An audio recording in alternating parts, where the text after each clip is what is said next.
My husband insulted me at his promotion party. The next morning I arrived in a Rolls Royce with his boss. Stay with me for a few minutes while I take you through my story. If it makes you feel something, don't forget to show a little support, share it with someone close, and let me know what you think. My name is Amina Johnson. I'm 32 years old, and for the past 8 years I've been married to Malik Johnson. He's 34 and just landed a huge promotion at a finance firm in Atlanta. When he told me about the party his company was throwing to celebrate, I was genuinely happy for him. I dressed up, fixed my hair, and told myself that even if the spotlight was on him, I would stand proudly beside my husband. The hotel ballroom was buzzing that night. Laughter, glasses clinking, coworkers hugging Malik like he had already become a CEO. I stayed close, smiling, shaking hands with people I barely knew. Deep down, I wanted Malik to feel supported, because I had given up so much for him already. Years back, when he went for his MBA, I worked extra hours, paid most of the bills, and encouraged him every single step. But that evening, I realized he had forgotten all of it. When Malik got up to give his speech, I clapped the loudest. I expected words of gratitude, maybe even a kind mention of the sacrifices we made together. Instead, he grinned at the crowd and said, "Well, I guess I really hit the jackpot. Not everyone gets a gold digger who doesn't know the first thing about business but sure knows how to spend." The crowd erupted with laughter. My smile froze on my face. The words hit me harder than a slap. People glanced at me, chuckling, as if I was part of the joke. I wanted the ground to open and swallow me whole. He didn't stop there. He added, "She's just a stay-at-home wife now. I handle the real work." I felt my chest tighten, my throat burn. I could barely breathe as the laughter rolled on. Among the faces, I caught the calm eyes of Preston Hughes, Malik's new boss. Unlike the others, he didn't laugh. He simply looked at me, and in that look, I saw understanding. The rest of the night was a blur. I stood there, humiliated, replaying every year I had stood by Malik's side, every dream I had put aside so his could come true. He held his glass high while I stood silent in the shadows. When we got home, he was full of himself, proud of his jokes, proud of the crowd's reaction. He never once noticed the way my hands shook or how quiet I was. That night, lying in bed next to him, I stared at the ceiling and made a silent promise. Things would not stay this way. He had crossed a line that could never be erased. Something in me shifted, and I knew change was coming. The night after Malik's promotion party, I couldn't sleep. His words kept echoing in my head: gold digger, stay-at-home wife, doesn't know business. They weren't just jokes, they were daggers. And what made it worse was knowing how much I had given up for him. I remembered the early years of our marriage like it was yesterday. Back then, Malik was a broke grad student, chasing his MBA dream with nothing but ambition in his pockets. He used to come home exhausted, worried about bills piling up, his voice trembling when he asked, "Amina, can you cover rent this month? Just one more time." And I always said yes. I worked long hours in marketing, climbing the ladder, carrying both of us financially. I paid tuition when his scholarships didn't cover enough. I cooked late dinners when he dragged himself home. I cheered him on during nights he wanted to quit. I believed in him more than he believed in himself. And now he acted like I was nothing but baggage. The morning after the party, I overheard him on the phone with his friends. His voice was cocky, smug. "Man, I swear, now that I'm moving up, I could really upgrade. Find myself a real trophy wife." His friends laughed, egging him on. Malik laughed too, loud and careless, as if I wasn't just 2 rooms away, listening with my heart breaking into smaller pieces. For a moment, I wanted to storm in and scream at him. But something stopped me. Anger turned to something sharper: clarity. He thought I was invisible, replaceable. But he had no idea who I really was. Later that day, I got a message that surprised me. It was from Preston Hughes, Malik's new boss. At the party, he had noticed me shrink back when Malik mocked me. While everyone else laughed, Preston hadn't. His message was simple: "You okay?" We met briefly in the lobby of the hotel before he left town. He looked at me with kind but steady eyes and said quietly, "Don't let anyone shrink you. I see more in you than he does." It was the first time in years that someone acknowledged me, not as Malik's wife, but as Amina. His words lit something inside me. On the ride home, I replayed his sentence over and over. "I see more in you." Maybe Malik had forgotten who I was, but I hadn't.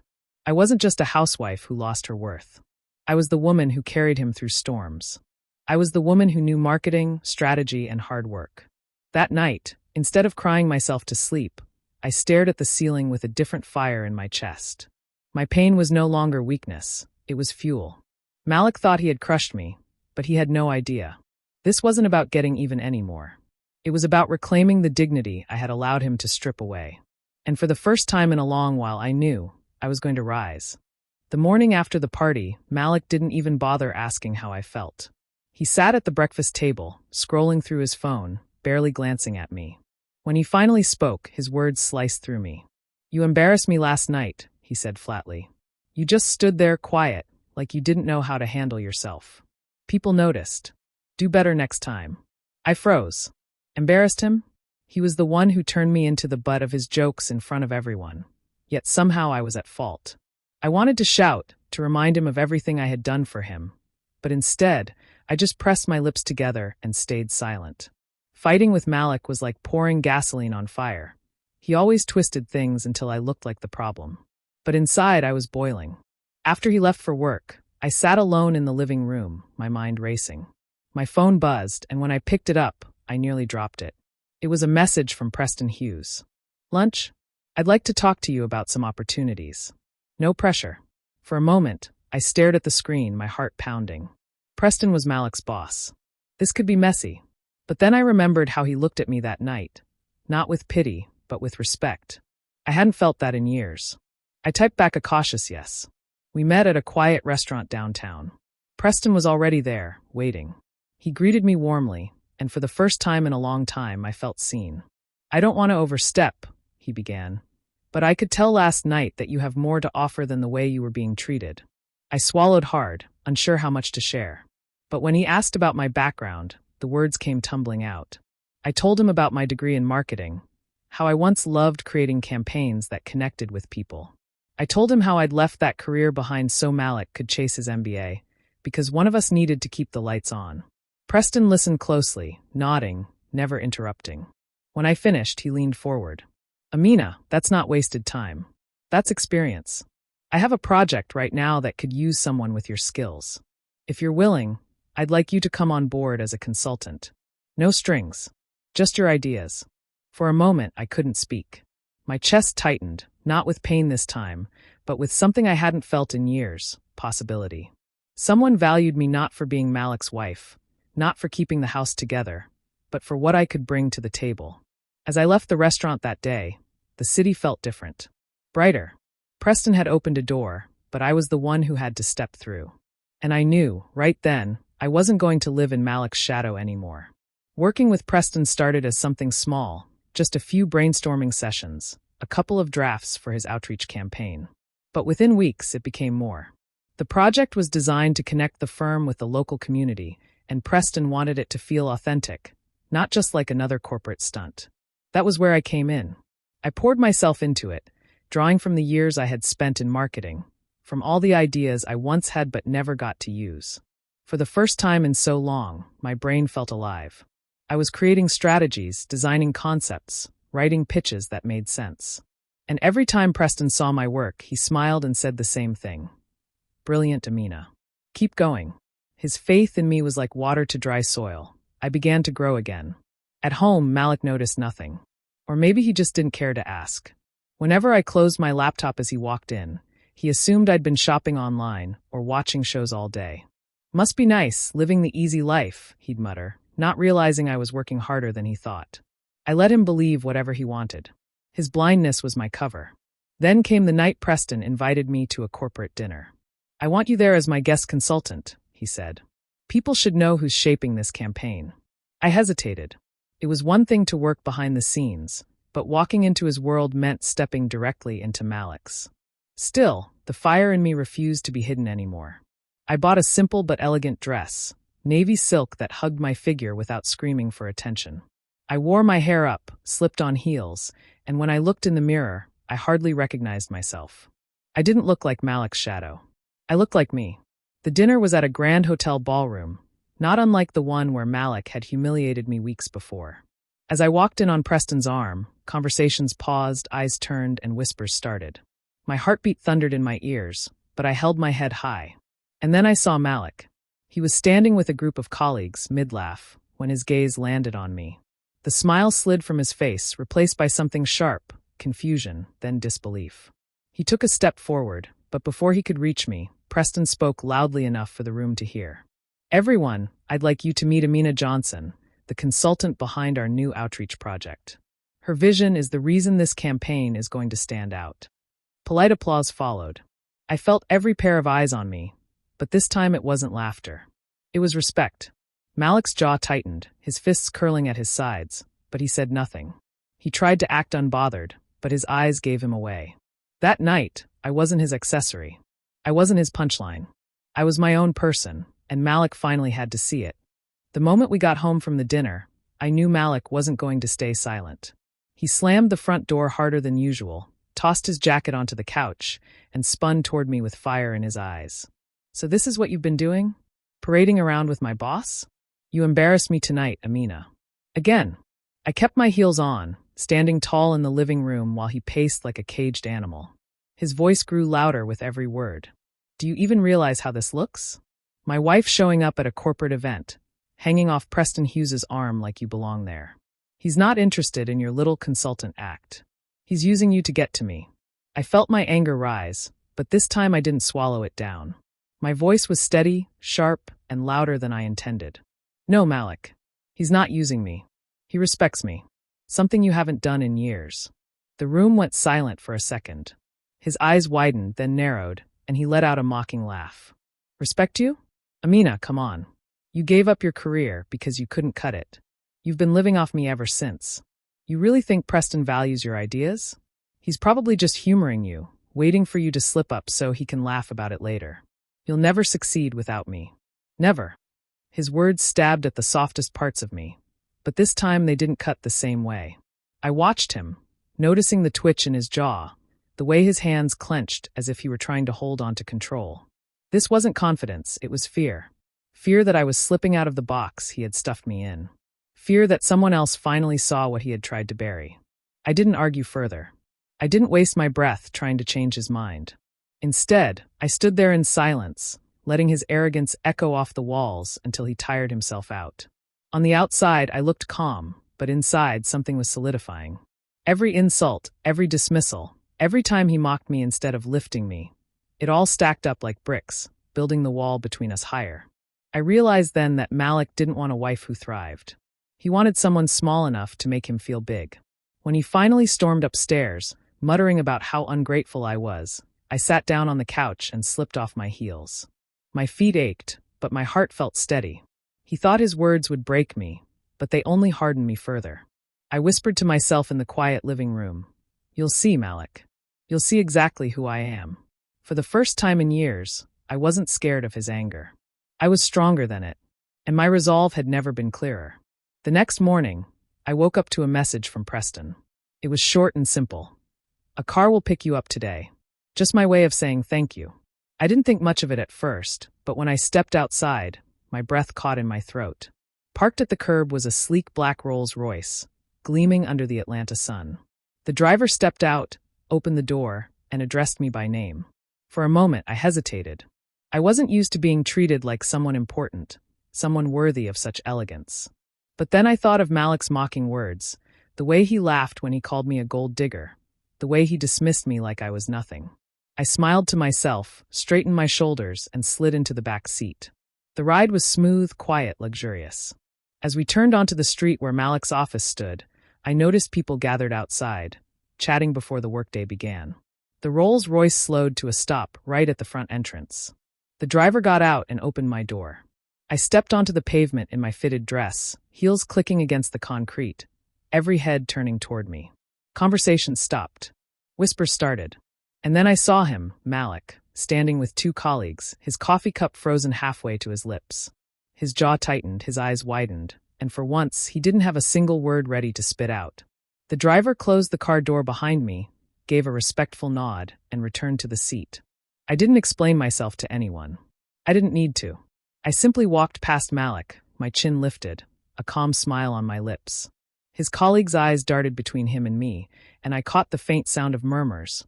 Wasn't that Preston's car? Why would his wife be in it? Do you think she's working with him? The gossip spread like wildfire, and I knew Malik could hear every word. Later that evening, Malik came home in a fury.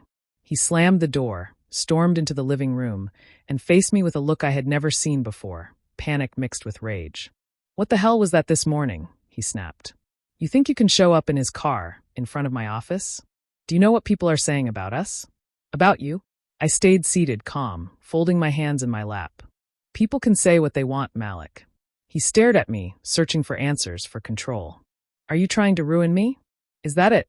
You think Preston actually cares about you? He's just using you, don't you get that?" I didn't flinch. I didn't yell back.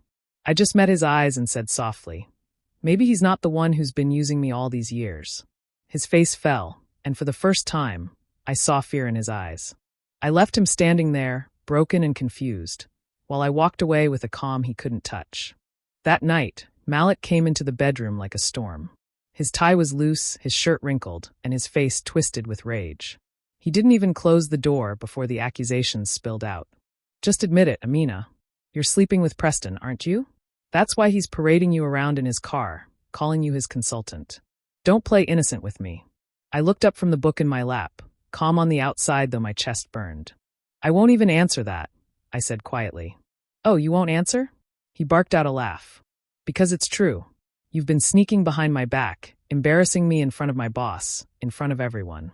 Do you know what people at work are saying? That maybe Preston values you more than me. My own wife making me look like a fool." I closed my book slowly and stood up, my eyes locked on his. "You want to talk about embarrassment? Let's talk about what you did to me at your party. You stood there, in front of all your colleagues, and called me a gold digger. You told them I was nothing but a stay-at-home wife who doesn't know business. You turned me into a joke." He tried to wave it off. "Oh, come on, Amina. It was just banter. Everyone knew I was joking." I stepped closer, my voice sharp now. "It wasn't a joke to me. You humiliated me, Malik. In front of people who don't know my story. People who don't know how I worked day and night to support you when you had nothing. When you couldn't pay your rent, I did. When you wanted to quit grad school, I pushed you to keep going. I covered bills, I sacrificed my career. I carried us both when you were drowning. And this is how you repay me. By mocking me, by treating me like dead weight, by acting like I'm disposable." He flinched, his confidence cracking, but he tried to recover. "You're exaggerating. You didn't sacrifice that much. And honestly, if you were really that good, you would have kept your career. Don't blame me because you couldn't handle both." I shook my head, a bitter laugh escaping. "That's what you do, isn't it? Twist everything until I look like the problem. Gaslight me until I question my own reality. But not this time, Malik. Not anymore." He stood there, chest heaving, eyes darting as though searching for the right words to shut me down. For the first time, nothing came. I turned away, picking my book back up and sitting on the edge of the bed. "Our marriage isn't breaking because of Preston, Malik. It's breaking because of you. Because you stopped respecting me a long time ago." Silence filled the room. And in that silence, I saw it, his fear. For the first time since I had known him, Malik looked powerless. Malik stormed into the office that morning with fire in his eyes. He had barely slept, replaying the image of Amina stepping out of Preston's Rolls Royce in front of their neighbors. By the time he reached his desk, his chest was tight with rage. He didn't even wait for a meeting. He marched straight into Preston's glass-walled office. Preston looked up from his laptop, cool and composed. "Malik," he said, voice calm but firm. "Close the door. You think I don't see what you're doing?" Malik snapped, not bothering to sit. "Driving my wife around, parading her in front of people like she's some consultant. What is this really about? Are you sleeping with her? Is this how you undermine me?" Preston leaned back in his chair, folding his hands over his chest. "Careful," he said evenly. "You're not just talking to a man, you're talking to your superior. And right now, you sound less like a professional and more like a jealous husband." Through the glass, a few employees glanced up from their desks. Malik's voice had risen, and now people were watching. His face flushed as he realized eyes were on him. "I won't have you disrespecting me," Malik tried again, his words quivering with anger. "This is my career. My marriage. You're crossing lines." Preston stood, his height and calm demeanor making Malik seem smaller by the second. "Let me make something clear," Preston said. "Amina's work with me has been strictly professional. She offered insights that helped secure the Whitmore deal. Her strategy impressed the board. And frankly, if you spent less time worrying about who's driving who and more time focusing on your numbers, we wouldn't even be having this conversation. The words hit Malik like a slap. His chest heaved, but before he could respond, Preston added, louder this time so the team outside could hear. Now, if you're finished, we have a meeting in 5 minutes. I suggest you compose yourself. By the time Malik stalked out, whispers had already started among his colleagues. He sat stiffly at the conference table as people filed in. Then came the final blow. During the meeting, Preston pulled up a slide with the latest revenue growth. I want to take a moment, he said, looking around the room, to acknowledge Amina Ibrahim. Though not on staff, her input has been invaluable in shaping our client approach. The Whitmore account was won on the strength of her recommendations. A few people clapped. Some nodded with genuine admiration. Malik felt his throat tighten as the spotlight shifted. Not to him, not to his promotion, but to his wife. The very woman he had mocked as useless had just been praised by his boss in front of everyone. Amina wasn't there to witness Malik's humiliation. And maybe that was worse. She wasn't gloating, wasn't even present. She was simply out there shining in her own right, proving her worth in ways Malik could no longer deny. For the first time in his career, Malik realized he had no control over his job, his wife, or the narrative. All he had left was the bitterness burning in his chest. A few days after the office confrontation, Malik showed up at our apartment, pacing nervously in the living room. His shirt was crumpled, his tie loosened, and his face wore the look of a man who had finally realized how far things had slipped out of his control. Amina, please, he started, his voice shaking. I was wrong. About the party, about everything. I never should have treated you the way I did. Please, just come back to me. I promise I'll be different. I'll treat you better. I swear it. I watched him, leaning against the counter, arms crossed. His desperation filled the room like smoke, but I didn't flinch. I had heard enough promises over the years. Empty words that never matched actions. Malik, I said slowly, carefully, I don't need promises anymore. I need respect. Something you've never given me. His jaw dropped slightly, and for a moment he seemed frozen, like he couldn't process what I had just said. Respect, he repeated. I've given you everything. I shook my head, letting out a bitter laugh. Everything? You call mocking me at your promotion party, ignoring my contributions, treating me like I'm invisible, everything?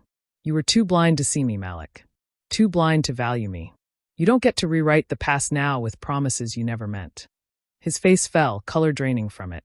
He took a step toward me, then faltered, looking unsure. Amina, please, I can change. I can fix this. Just give me a chance. But it was too late. My decision was made.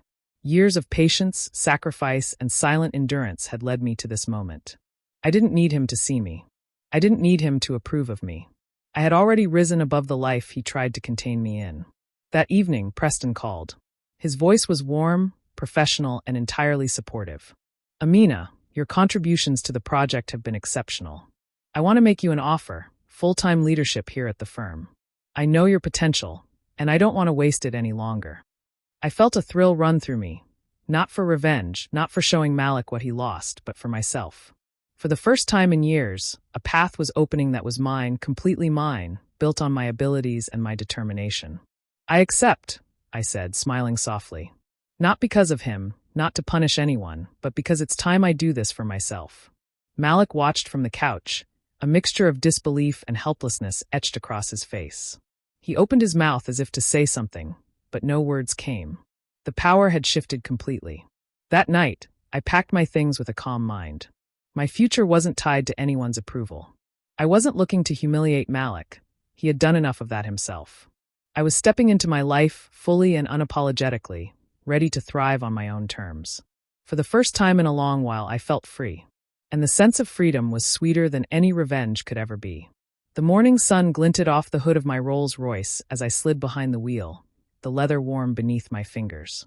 It wasn't Preston's anymore. It was mine, a symbol of everything I had worked for, everything I had reclaimed. I adjusted the rearview mirror, straightened my posture, and felt a calm confidence that had been missing for far too long. Driving through the city streets, I caught glimpses of the office buildings we had once shared, the familiar skyline that had once made me feel small under Malik's shadow. But today was different. Today I wasn't small. Today I owned my power, my success, and my freedom. Every mile I drove, every turn I took, was a reminder that I was no longer defined by anyone else's expectations. As I pulled into a nearby cafe for a quick coffee, I noticed him, Malik, standing near the office entrance, talking to a colleague. His gaze caught mine for just a second, and I saw everything reflected there: shock, disbelief, humiliation.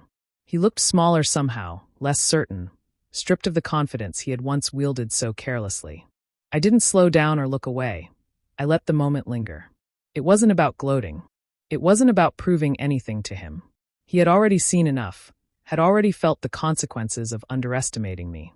Instead, I smiled softly to myself, a quiet acknowledgement of how far I had come. The office that had once been his domain, the world where he thought he controlled the narrative, now existed in the shadow of my growth.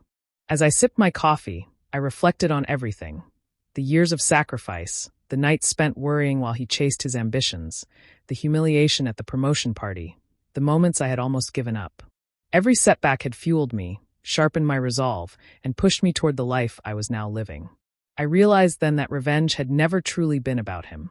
It had been about me, about remembering who I was, reclaiming my worth, and refusing to let anyone diminish it again.